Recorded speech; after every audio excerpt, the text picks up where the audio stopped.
17 years ago, Batman Arkham Asylum hit store shelves and it changed superhero games forever. The game came out to massive success and saw the birth of two direct sequels that somehow seem to expand on each other's flaws without missing a single beat. For the sake of the video, I'm not going to be talking about Arkham Origins. It's not even a Rocksteady game from what I remember. In my opinion, this is the best game in the trilogy. I know a lot of people say it's Arkham City, some people say it's Arkham Knight, but this game did almost everything right and it was the first of its kind. It didn't have any predecessor to build off of. This was the first take. And also, this came out 17 years ago, making this a timeless classic in my eyes. And that's what I'm going to be talking about today. Before I begin, this is a completely new channel and my first video. I'll be breaking down old and maybe some new games, delivering retrospectives and video essays on them. So if you enjoyed the video, be sure to like and subscribe. Without any further ado, let's get started.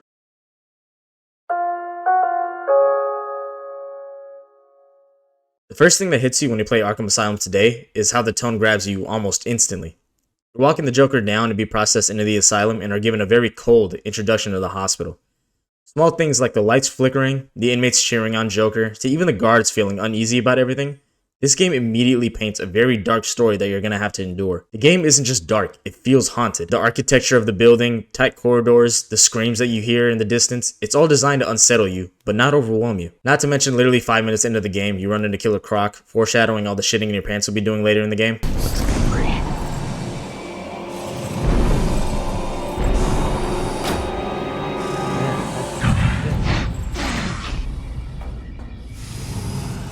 What's it doing? I've got your scent, Batman. I will hunt you down. Unlike the later games that are more open world centric, the asylum is intentionally claustrophobic. It's a prison that feels alive, angry, maybe even cursed. As soon as Batman steps inside, you can literally feel the sense of just no escape as you run through the tight corridors of the asylum. It's a vibe that other games definitely do have, but the feeling just isn't as strong given that they're more open world. Over here, you have no space. It literally feels claustrophobic. You're literally stuck on an island that screams death.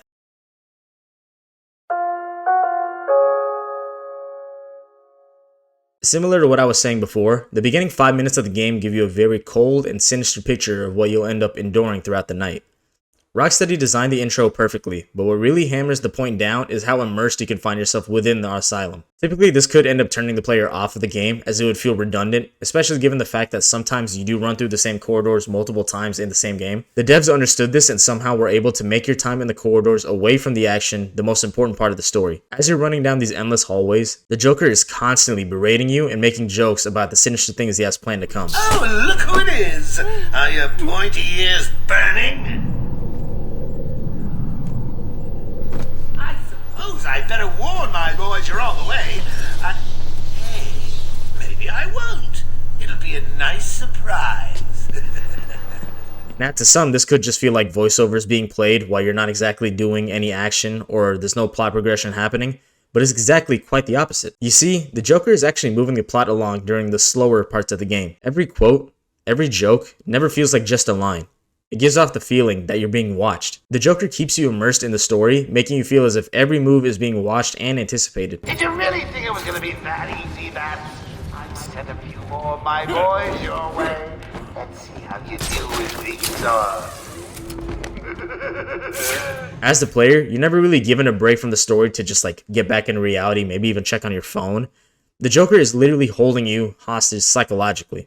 And the crazy thing is, he doesn't even really show up physically until the end. Aside from the Joker, you do get a lot of lore and world building through the Warden's announcements. There's a time in the game, especially when you're saving Dr. Young, where the TVs will give you more exposition on like the side characters like Dr. Young, Harley, things like that. And not to mention, there are many inmate interview tapes that you can find scattered around the island that just gives you more of this feeling that this is a living, breathing world. This isn't just a game that Rocksteady made. This is a living, breathing asylum with actual people in there.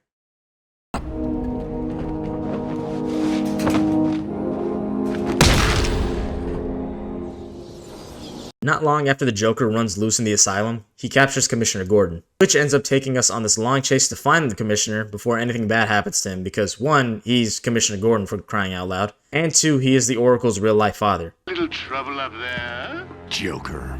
You're expecting maybe Two-Face? There's no escape, Joker.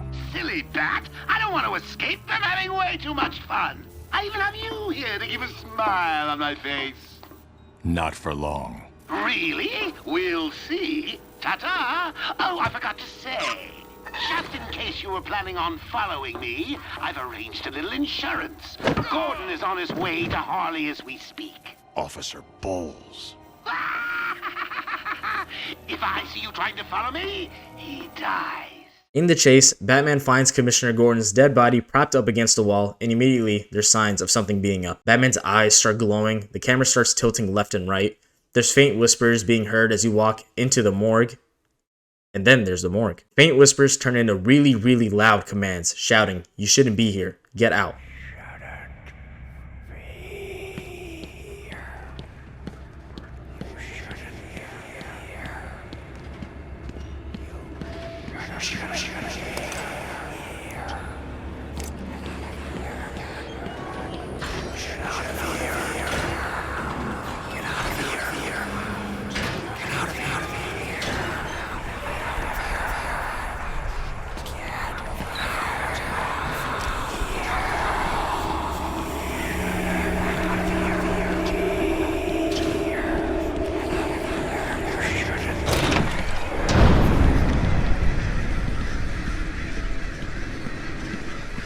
When you find out there's actually nothing for you in the morgue, you end up exiting to find another morgue. This time, there's 3 body bags in the middle. In the first 2 body bags, Batman encounters both of his parents, pleading that he could have done something to save them.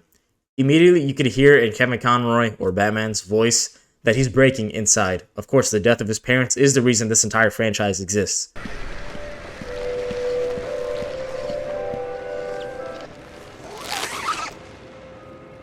Father. You should have stood up to him, son. Like a man.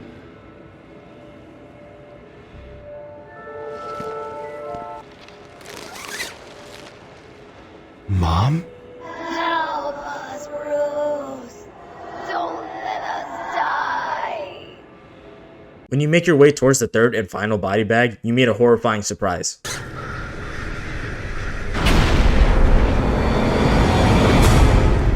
Immediately, the asylum is turned into this sort of like apocalyptic ruin. Scarecrow is now like 300 feet tall, and he's desperately waiting to get his hands on you. Stealth is the only option in this mission. You have to make your way to the bat signal located at the end of the ruins, but also have to manage to do this without this behemoth Scarecrow finding you. Cover, properly timed jumps, and your gadgets are all incredibly important to make sure you get out alive.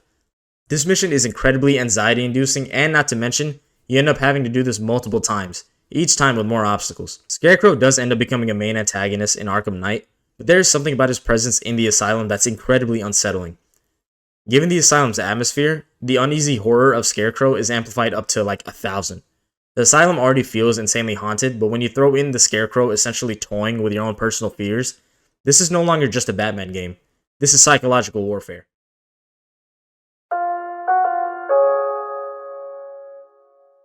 Remember this brick shithouse fella? Well, it's Croc time. Killer Croc has escaped and he's heading right for Batman. Every corner, every shadow, every creak of the floor could be him, watching you. Remember the feeling that I described when Joker was just making jokes as you were walking down the asylum?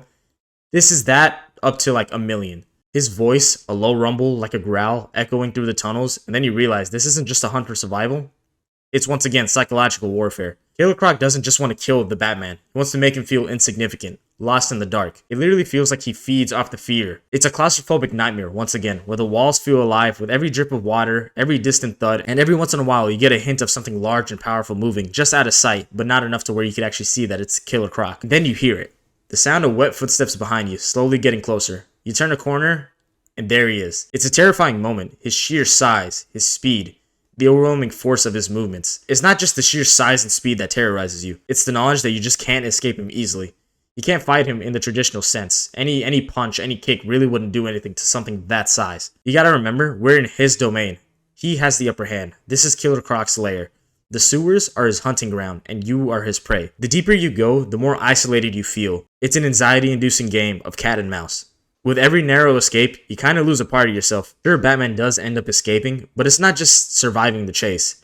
There's a psychological toll that just weighs on the Batman. Every growl, every crashing noise, every scrape of his claws, everything feels like it's closing in on you. Remember, canonically, Arkham Asylum takes place in one night.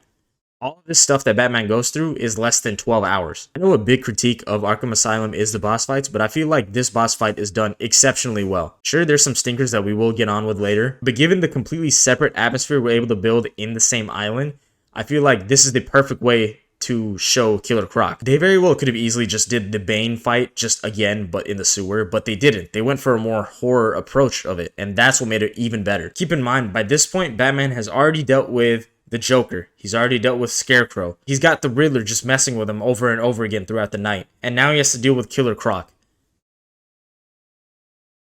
It kind of makes you think that, wow, they really decided to kill him on a bench in Suicide Squad. But, again, that's, you know, they had to retcon that. What this game does better than every other game is that it creates an atmosphere that is literally just unescapable. You cannot get away from it. Not only that, Rocksteady creates atmospheres for the characters itself.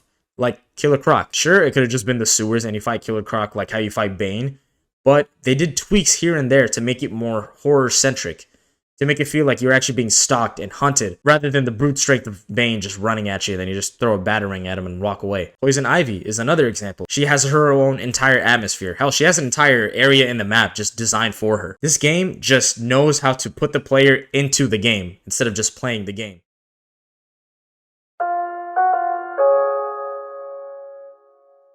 I could make a video describing everything that's really great about this game, and it'll end up being like maybe 2 hours long, but I feel like for a first video on this channel, we'll just keep it a little short. Towards the end of this, I just want to hit on a few more points that I think make this the best game of the series and a timeless classic, as well as some drawbacks that are very valid. A massive bright spot of this game that I can't even play this game without thinking about or dreading getting to is the Psych Ward. For those of you who have played this game, the Psych Ward is every nightmare rolled up into one. The Psych Ward patients are let loose and they are scattered all across the island. Not even in the Psych Ward itself, through the entire island. Something about the unpredictability of how they move, where they're at, their screams just scaring you out of nowhere.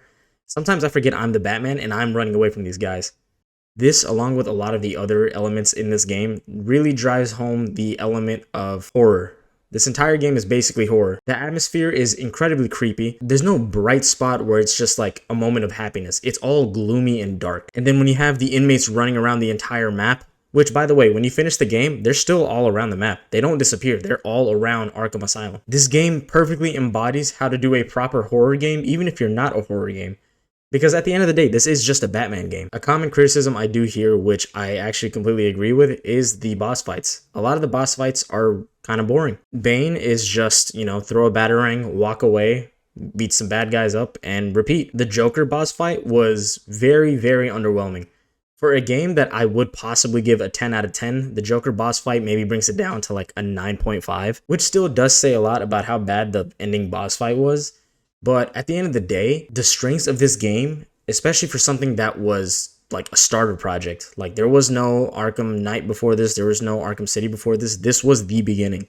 I think they did very well. While we're talking about boss fights, I will say that the Killer Croc fight, very good, very scary.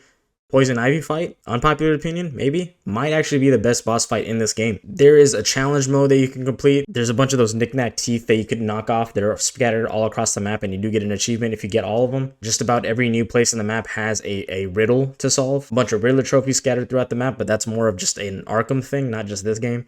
Overall, I would say if you play this in 2026, which is when it's going to turn 17, you will still enjoy it very much. Usually there are some games where you probably enjoyed a lot in your childhood, but then the second you play it now, you're just like, damn, I was really into that. Arkham Asylum is possibly one of the greatest games ever made, in my opinion. Well, that's it for the video. Let me know if you guys enjoyed the video. Let me know what you liked, maybe even disliked. Some things maybe you disagreed with me, some things maybe you agreed with me with. If you want to see more videos like this, please make sure to like, subscribe, maybe share, and I will catch you guys in the next video. See ya.